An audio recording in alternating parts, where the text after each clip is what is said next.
मध्य प्रदेश के पूर्व मुख्यमंत्री शिवराज सिंह चौहान ने कभी लोगों की समस्या को दूर करने के लिए सीएम हेल्पलाइन की शुरुआत की थी, जिसकी मॉनिटरिंग समय समय पर खुद शिवराज सिंह चौहान करते थे।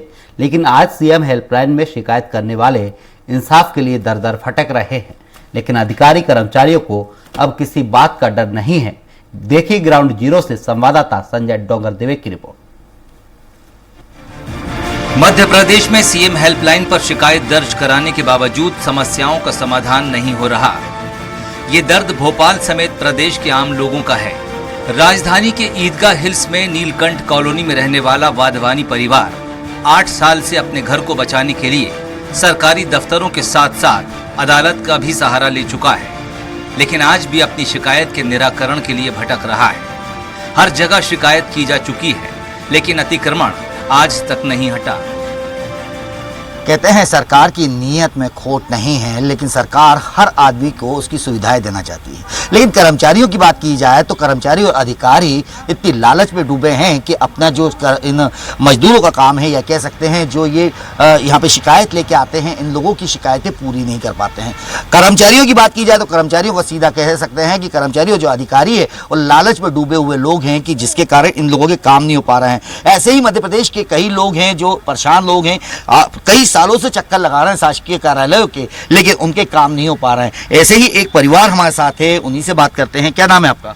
पूनम वाधवानी। पूनम जी, क्या कारण है आप यहाँ पे धूप में खड़ी हैं? इतनी कड़क की धूप है, कब से आ रहे हैं और क्या परेशानी? एलेंदर भास्कर और सोनिका भास्कर ने हमें खरीदा हुआ फ्लैट है, रमेश कृष्णानी से खरीदा था, और ये आए दिन पीछे लगे रहते हैं कि हमें फ्री में फ्लैट चाहिए। थाने में भी जाके बैठ जाते हैं, आवेदन झूठे थाने में दे के आते हैं। और यहाँ नगर निगम में बोला, नगर निगम में आए, 4 साल से इधर भी चक्कर काट रहे हैं। और राजा राम कहता है कि उनके पास आए दिन घुस के आ जाता है और हमारा कोई काम ही नहीं करते हैं। कहते यहाँ करेंगे करेंगे, सीपी मना कर रहा है, ऐसे बोल के बस हमें चक्कर कटवा लेते हैं। कितने टाइम से आप चक्कर लगा रहे हैं? 4 साल हो गए पूरे। 4 साल से सब हमारे पास आवेदन है, सब सबूत है हमारे पास, उसके बाद भी कुछ नहीं करते हैं क्योंकि हम गरीब महिलाएं, इसीलिए। आपके पास मैंने देखा था इन कागजों में कोर्ट का भी आदेश हुआ है। कोर्ट के आदेश का क्या है, कब हुआ था ये कोर्ट का आदेश? कोर्ट का आदेश मम्मी, कोर्ट के आदेश को 3-4 महीने 6 महीने हो गए। 6 महीने हो गए। उनके पास लेटर जारी हो चुका है, लेटर आए दिन लेटर जारी करते हैं, उसके बाद पूरी मीडिया पूरा सब कुछ वहाँ आ जाता है। ये महिला सिर्फ पता नहीं कौन सा लिखित हाथ में दे देती है और वो सब इनके चले जाते हैं कि ना बाद में कार्रवाई हो जाएगी। कोर्ट के आदेश जो हुए थे, कोर्ट के आदेश कब हुए थे, कोई जानकारी है? कोर्ट के आदेश की डेट है मेरे पास, मतलब 6 महीने हो गए हैं, उसके बाद भी 6 महीने नहीं हुई कार्रवाई। आप इतनी धूप में इस बच्चे को लेकर हैं, कब से यहाँ आ रहे हैं? और इस बच्चा 4 साल हो गए और ये बच्चे को हुआ अभी 2.25 साल का, 1.5 साल का बच्चा है ये।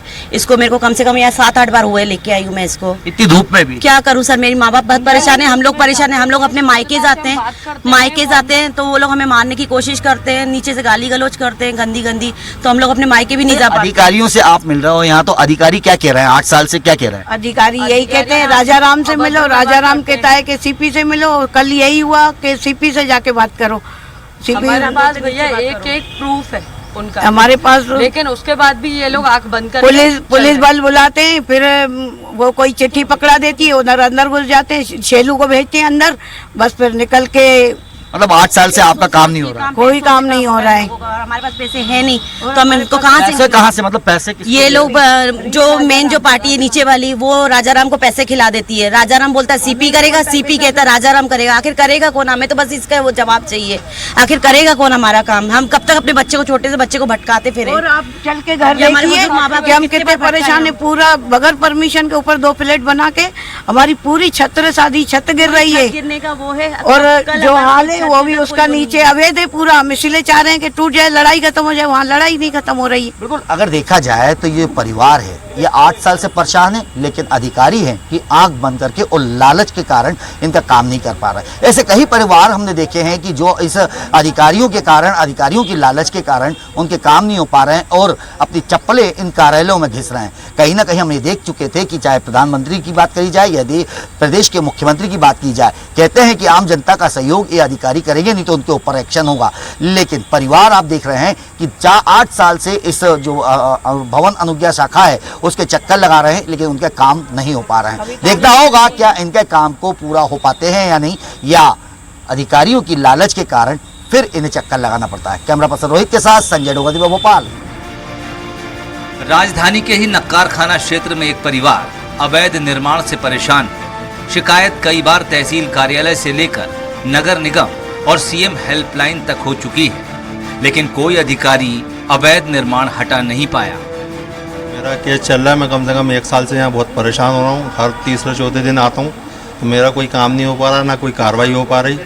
और एक साल में वहाँ पर उन्होंने मेरे आगे निर्माण कर लिया और सीएम हेल्पलाइन में भी कम से कम 3-4 बार मैं शिकायत कर चुका हूँ। उसमें भी वो कहते हैं कि वो हमने आगे बढ़ा दिया, नगर निगम वालों का फ़ोन आता है और मैं सर हमारा कोई भी काम नहीं हो पा रही है। और उन्होंने जुबेर ने 6/11 पे मेरे घर के सामने सरकारी जगह पे कब्जा कर लिया। हम पूरे मोहल्ले वाले परेशान हो रहे हैं। शिवपुरी के एक गांव में रहने वाला गोस्वामी परिवार दबंगों से इतना खौफजदा है कि वो अपने घर वापस नहीं जाना चाहता। ये परिवार मुख्यमंत्री से लेकर अधिकारियों तक अपने ऊपर हो रहे जुल्म की दास्तान सुना चुका है, लेकिन शिकायत पर कार्रवाई करने वाला कोई नहीं है। गोस्वामी परिवार आज भी दर-दर भटक रहा है। हमारी जो जमीन जोत रहे हैं सब ठाकुर और क्या कहते हैं, हमें लूट ही मारते हैं, हमें घर जाते हैं सो गाँव पे नहीं जाने दे रहे हमका। और मेरे भैया था जिनका लड़का गया था कथा बचवाने के लिए, सो गोली मार दी भैया ने। जी दिक्कत है कि साहब हमारी के जमीन है तो वो छेड़ा-छाड़ी जोत लाई, पूरी 2 साल की फसल ले गए और मारपीट कर रहे हैं, हमारी बहुत बुरी दिशा कर रहे हैं। थाने में रिपोर्ट ऐसी ले लेते हैं, फिर करते कुछ नहीं है निवारण और मारते हैं। हम थाने में जाते हैं, हमें बैठन नहीं देते वहाँ पे, और गांव के परेशान कर रहे हैं, हमें मार रहे हैं। कौन से लोग हैं वो लोग? मन्ना लोधी, शैलेंद्र और राहुल। ये लोग क्या है वहाँ गांव में? क्या सरपंच हैं, बाहुबली हैं? कोई नहीं है, कछ नहीं है। वे तो परिवार वाले हैंगे, इनके घर हैंगे, कम से कम 60-70 घर है इनको। अच्छा। और हमारा एक ही घर है, अकेले हैं। जो लड़का है वो एक ही। गांव में जमीन जायदाद जोतवा दे भी लोधी ने यादव बोला उसको जमीन पे कब्जा कर ला माने, और हम गांव में जा रहे हैं तब मारपीट कर रहे हैं। हम कथा करावे गए दूसरे गांव में तो मोड़ा में गोली मार गई, वो पूरे कपड़ा निकाल के गांव में निकाल रहे हैं। इतने जलूस बना कर मारपीट कर रहे हैं। हमारी कोई सुनवाई नहीं हो रही, पुलिस कुछ नहीं कर रही, जाते उल्टी पुलिस हमें धमकाता हुआ। पुलिस ने प्रकरण दर्ज किया था 307 को। दर्जन किया था, सब कह रहे हैं कि हम तो 8 साल धरो और ये 10 साल धरो, हम चालान पेश करेंगे तब अंदर होंगे। कल कौन तक करेगी जहाँ तक कल हम कुछ नहीं अंदर है, हमारे समाज भाई गए। अच्छा, यहाँ पर भोपाल में किसी से मिली? आप यहाँ पर आई हैं? जहाँ भी हमने सब खा मिला था, हम तुम खाई आए तब जैसे कुछ हो जाए। हम पूरे फिर के परेशान है, मोड़ा मोड़ी भूखी प्यास ले कर रही है पूरे। हम पर खावी तक व्यवस्था नहीं, एक आदमी कमाए बार हमें पाले कि किराया भरे कि हमरे तो अभी जा किराया दे। सीएम हेल्पलाइन में मामलों के निराकरण न होने के ये मामले बानगी भर है। ऐसे न जाने कितने केस होंगे जिसमें फरियादी इंसाफ के लिए इंतजार कर रहे हैं, लेकिन ऐसा लगता है मानो सीएम हेल्पलाइन में अब न कोई सुनने वाला है न देखने वाला। स्वराज एक्सप्रेस के लिए भोपाल से संजय डोंगर दिवे की रिपोर्ट।